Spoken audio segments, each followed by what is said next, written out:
We cleaned out your storage unit, Mom announced cheerfully, sliding a turkey casserole across Grandma's kitchen table.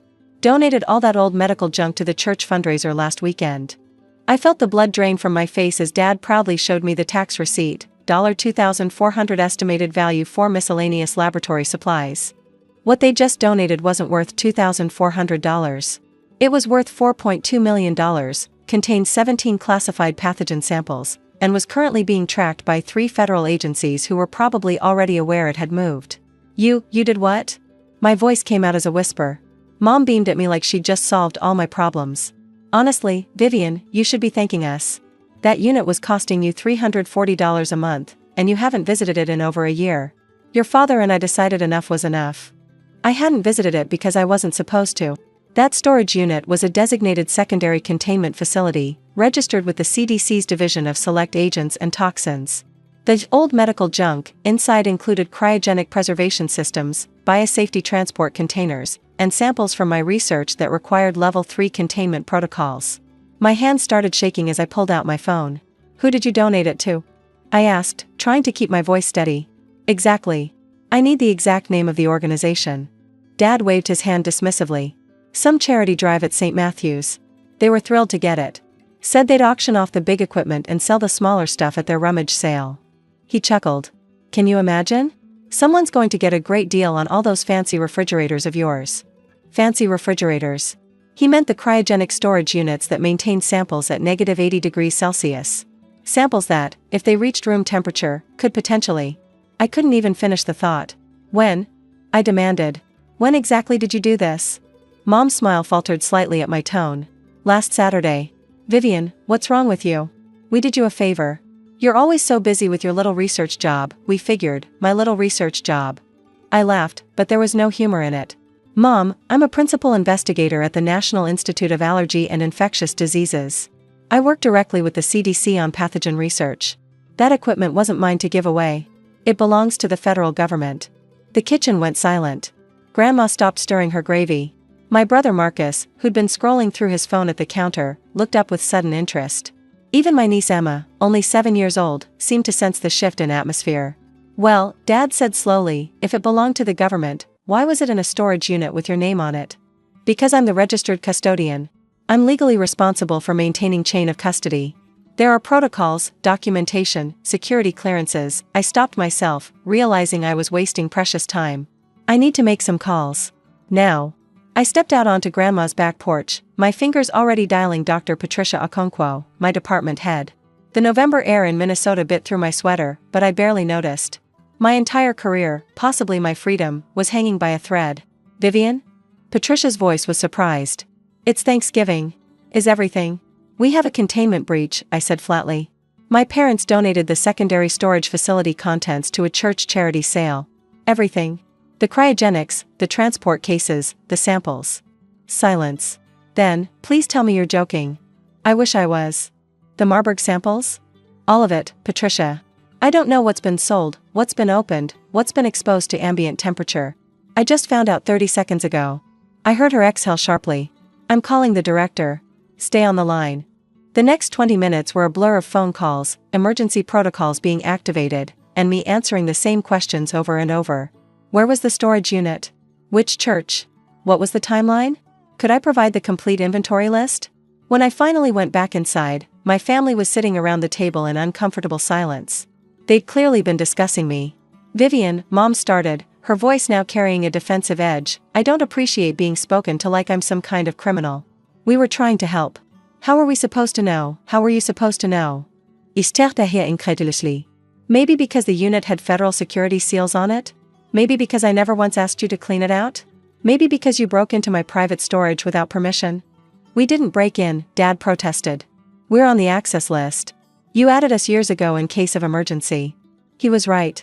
I had added them when I first set up the unit, back when it just contained overflow from my graduate school apartment. Before I'd been recruited for federal research. Before my work had shifted from academic theory to active pathogen containment. I'd forgotten to remove them from the access list. That oversight might have just ended my career. Do you understand what you've done? I asked quietly. There were biological samples in those containers. Research materials that require federal clearance to handle. Materials that, in the wrong hands or wrong conditions, could. The doorbell rang. Everyone froze. "Are you expecting anyone?" Mom asked Grandma. Grandma shook her head slowly. I walked to the front door, already knowing who it would be. The response time was actually faster than I'd expected. 2 people stood on the porch, a man and a woman in dark suits, their breath visible in the cold air. Behind them, I could see 2 black SUVs parked on the street, and what looked like a mobile command vehicle rounding the corner. The woman held up credentials. "Dr. Vivian Hollister? I'm Special Agent Dana Morrison, FBI Weapons of Mass Destruction Directorate. This is Agent Cole Brannigan. We need to speak with you immediately regarding a potential biosecurity incident." "I know why you're here," I said. "I reported it 20 minutes ago." Agent Morrison nodded grimly. "We're aware. We've also been informed that the individuals who initiated the breach are present at this location. We'll need to speak with all of them." Behind me, I heard Mom's sharp intake of breath. "Breach?" Dad's voice cracked. "Now wait just a minute. We donated some old laboratory equipment. That's not a crime." Agent Brannigan's expression didn't change. "Sir, distributing federally controlled biological materials without authorization is a felony under 18 U.S.C. Section 175. Depending on what those materials were and where they've ended up, we could be looking at charges under the Biological Weapons Anti-Terrorism Act." Mom grabbed the kitchen counter like she might fall over. "Biological weapons? Vivian, what have you gotten us into?" "What you've gotten yourselves into," I corrected, though my heart wasn't in it. Despite everything, they were still my parents. "I tried to tell you. For years, I tried to explain that my work was sensitive, classified, important. And for years, you dismissed it as my little research job." The agent stepped inside, and over the next hour, Grandma's cozy Thanksgiving gathering transformed into an impromptu federal investigation site. More vehicles arrived. Agents set up equipment in the living room. Someone brought in a whiteboard and started mapping the chain of custody. My family sat clustered in the kitchen, forbidden from leaving but not technically under arrest. Yet, I overheard Agent Morrison on the phone, St. Matthew's Episcopal, about 6 miles from here. "The rummage sale was yesterday. We need to lock down the premises and identify every single item that was purchased." "Yes, I understand it's Thanksgiving. This is a potential bioterrorism situation. Get me local PD support and a hazmat team on standby." Marcus sidled up to me while I was reviewing the inventory list with a CDC liaison who arrived by helicopter. "Viv," he whispered, "how bad is this?" "Really?" I looked at my younger brother, the one who'd always teased me for being a nerd, who asked me at every family gathering when I was going to get a real job that paid better. Who'd once told his friends that his sister played with germs for a living. "Really bad," I admitted. "Some of those samples?" "Marcus, I work on hemorrhagic fevers. Marburg. Ebola variants. We're developing treatments, vaccines, studying transmission patterns. But the source materials are incredibly dangerous if mishandled." His face went pale. "And that stuff is just out there now? At a church rummage sale?" "The samples require specific temperatures to remain viable. If the cryogenic units lost power, most of them would be neutralized within hours. Denatured. Safe, essentially." I paused. "But we don't know when the units lost power. Or if they've been opened. Or if someone decided to see what was inside those nice scientific containers." "Oh God." Marcus looked like he might be sick. "Dr. Hollister?" Agent Morrison approached with a tablet. "We've got the preliminary inventory from St. Matthew's. They kept decent records of the donation. Can you review this and identify which items pose the highest risk?" I took the tablet and scrolled through the list, my stomach sinking with each entry. Cryogenic freezer unit, model CF, 400, sold, purchaser unknown. Biosafety transport container, large, still at church. Biosafety transport container, medium, sold, purchaser, Linda Marsh, local address centrifuge, laboratory grade, sold, purchaser unknown. Microscope set with slides, sold, purchaser, Jefferson Elementary School PTA. I stopped breathing again. "The slides," I said. "Some of those slides have fixed tissue samples. They sold them to an elementary school." Agent Morrison was already on her radio. The next few hours were chaos. Teams were dispatched across the city. The church was locked down. Purchasers were tracked through credit card receipts and sign-in sheets. Linda Marsh, a retired nurse who thought the transport container would make a cute storage trunk, was found safe and completely unaware of what she'd bought. The container hadn't been opened. The elementary school PTA president was contacted at her family's Thanksgiving dinner. The slides had been purchased as educational materials for the 5th grade science class. Fortunately, they were still in the box, unopened, sitting in the trunk of her car. But the cryogenic freezer, the one containing the actual pathogen samples, remained unaccounted for. Someone bought it for $75, Agent Brannigan reported, his jaw tight. Paid cash. No name, no contact info. The volunteer who processed the sale remembers it was a man, middle-aged, said he wanted it for his garage. $75. Someone had paid $75 for a piece of equipment worth $300,000, containing biological materials that could theoretically trigger an outbreak if catastrophically mishandled.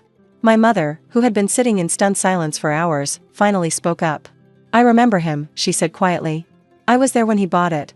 I helped him load it into his truck." Every agent in the room turned to look at her. "He had a red pickup," she continued, her voice trembling. "Older model. There was a bumper sticker, something about fishing. I'd rather be fishing, maybe? And he mentioned he lived out past the county line.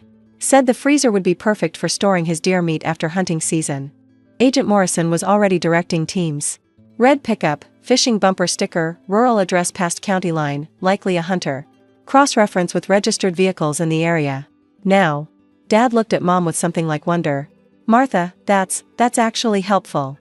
"I'm trying to fix this," Mom whispered. "I'm trying to fix what we did." I sat down next to her, suddenly exhausted. "Mom, why? Why did you do this without asking me?" She was quiet for a long moment. "Because you never come home anymore. You never call. You missed your father's birthday, Marcus's promotion, Emma's school play. Every time we try to reach you, you're too busy with work." Her eyes were wet. "I thought maybe if we took care of this one thing for you, cleared out that storage unit you obviously didn't have time for, you'd see that we're still here. Still your family. Still trying to be part of your life." I didn't know what to say. She wasn't wrong, I had been distant. My work consumed me, and it was easier to let family calls go to voicemail than to explain, again, why I couldn't make it to Sunday dinner or why my research was important even if it didn't come with a fancy title they could brag about to their friends. But none of that justified what they'd done. "You broke federal law," I said gently. "You compromised research that could save thousands of lives. You potentially exposed civilians to dangerous materials. Whatever your intentions were, Mom, the consequences are real." She nodded, tears streaming down her face. I know that now." Around 10 p.m., we got the call. The cryogenic freezer had been located at a farmhouse 12 miles outside of town. The owner, a man named Gerald Patterson, had indeed planned to use it for storing venison. He'd plugged it in, noticed it wasn't cooling properly, and called his neighbor, who happened to be an electrician, to take a look. The electrician had opened the unit and found the sample containers inside. He thought they were some kind of medical waste, Agent Morrison reported, her voice carefully neutral. Said they had biohazard symbols on them, so he told Mr. Patterson not to touch them and called the non-emergency police line. That was about 6 hours ago. Local PD didn't know what to make of it, so it sat in their queue until one of our teams flagged the address. "And the samples?" I asked, almost afraid to hear the answer. "Intact. The cryogenic unit's backup battery kept them cold enough. Our hazmat team is securing them now. Dr. Hollister, it looks like we got lucky." Lucky? We'd avoided a potential disaster through sheer, dumb luck, a retired electrician who recognized a biohazard symbol and had the sense not to open containers that didn't belong to him. The relief hit me so hard I had to sit down. But the aftermath was far from over. Over the following weeks, there were investigations, hearings, mountains of paperwork. My parents were formally charged with unauthorized access to a federal storage facility and improper handling of controlled biological materials. The charges were eventually reduced, given their lack of intent and full cooperation, but they still faced 2 years of probation and substantial fines. My own career survived, barely. The review board determined that while I'd been negligent in leaving my parents on the access list, I'd followed proper protocols in reporting the breach and assisting with recovery. I was placed on administrative leave for 3 months, required to complete additional security training, and permanently barred from maintaining off-site storage of controlled materials. The church was cleared of any wrongdoing, though Father Mitchell told me their next charity drive would probably stick to accepting clothes and furniture. At Christmas, 1 month after the incident, I found myself back at Grandma's house. The family gathering was smaller this year, quieter. The weight of what had happened hung over everything. But we were there. Together. Mom approached me while I was helping Grandma with the dishes. She looked older than I remembered, the stress of the past month carved into new lines on her face. "I've been reading about your work," she said hesitantly. "Your real work. I found some of your published papers online. I didn't understand most of it, but..." She paused. "You're trying to stop diseases that kill children. In Africa. In Asia. Everywhere. That's part of it, yes. I never knew." Her voice broke. You never told us. We never asked. And I think maybe we didn't ask because we didn't want to admit that you'd outgrown us.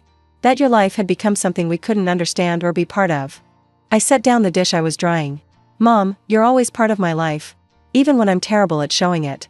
Even when work takes over and I forget to call. You're my family. That doesn't change. She hugged me then, tightly, like she hadn't since I was a child. I'm so sorry, she whispered. For all of it. For not seeing you. For not respecting what you do. For almost destroying everything you've worked for. I know, Mom. I hugged her back. I know. Dad appeared in the doorway, watching us. He cleared his throat awkwardly. Your mother and I have been talking. We want to do better. Be better. Maybe you could tell us about your research sometime? Really tell us, not just the surface stuff. We want to understand. I smiled, feeling something shift, some wall I hadn't realized I'd built starting to come down. I'd like that, I said. But maybe we start with the basics. Like, don't touch anything with a biohazard symbol on it. Dad actually laughed. Deal. Later that night, as I drove back to my apartment, my phone buzzed with an email notification. It was from Dr. Okonkwo, my department head. Vivian, just got word from the director. Given your handling of the recent incident, your transparency, and your overall record, the board has approved your return to active research effective January 15th. Also, the Marburg samples your parents inadvertently liberated? The unplanned temperature variations during recovery actually revealed some interesting protein behaviors we hadn't observed before. Dr. Yusuf wants to discuss a new study.